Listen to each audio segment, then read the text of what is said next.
bird has a very good eyesight.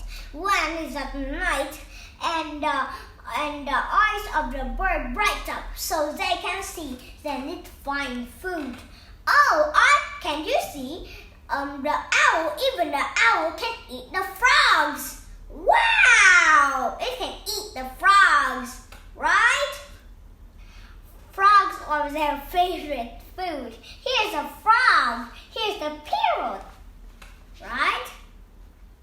That is really, really cool. But why does the owl has a very small beak, but why it can eat frogs? It looks very cool, right? Spider is not an insect. Do you know why?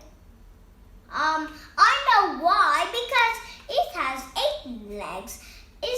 They are not insect because it has 8 legs, so they are arachnids. Arachnids is all the spiders that has 8 legs, right?